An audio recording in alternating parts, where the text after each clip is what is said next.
Doctor Hetal ક્યાળા, forensic વિભાગીયવાળા અને civil hospital રાજકોટના media coordinator. રાતના 10:10 વાગે 108 દ્વારા મવડી વિસ્તારમાંથી પેશન્ટને લાવેલ હતા. એમની સાથે કોઈ સગા સંબંધી ન હતા. જ્યારે આ પ્રકારના દર્દીઓ દાખલ થાય છે ત્યારે આપણે સિવિલ હોસ્પિટલની અંદર હેલ્પ ડેસ્ક ટીમ કાર્યરત છે, જે 24/7 હાજર હોય છે.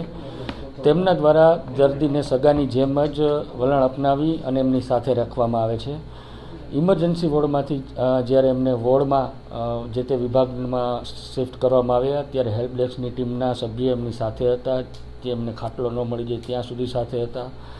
10:30 વાગે વોર્ડમાં શિફ્ટ કરવામાં આવેલ હતા. ત્યારબાદ હેલ્પ ડેસ્કની ટીમના જે માણસ હોય છે, કર્મચારી, એમની ફરજના ભાગરૂપે સવાર, બપોર, સાંજ 3 ટાઈમ એમની વિઝિટ લે છે. એમની બરાબર સારવાર ચાલે છે એ કન્ફર્મ કરતા હોય છે.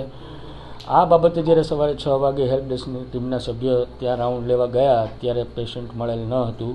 ત્યારબાદ તુરંત જ ખબર પડતા તે જે તે જગ્યાએ છે ત્યાંથી લઈ અને પાછું દાખલ કરવામાં આવેલ હતું પીએમ રૂમની આજુબાજુ સ્ટ્રેચર ઉપર, કે જ્યાંથી મળે આવેલું હતું ઇન્ફોર્મેશન મળેલી એ બાબતે.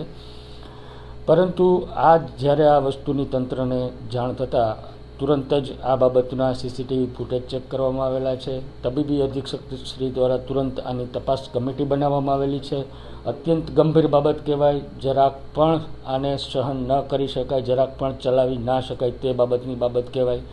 આ બાબતે તબીબી અધિક્ષક શ્રી ખૂબ જ ગંભીર છે અને કડક કાર્યવાહી કરવા માટે યોગ્ય તપાસ કરી અને રેસિડેન્ટ ડૉક્ટર કે જે કોઈ ઇન્વોલ્વ હોય, જે તપાસની અંદર બહાર આવે તેના ઉપર યોગ્ય ઓથોરિટી દ્વારા કડક કાર્યવાહી કરવામાં આવશે. કાર્યવાહી જે ડીન મેડમ આમાં સસ્પેન્ડ પણ કરી શકે અને ટર્મિનેટ બી કરી શકે, એ તપાસ સમિતિના જે કંઈ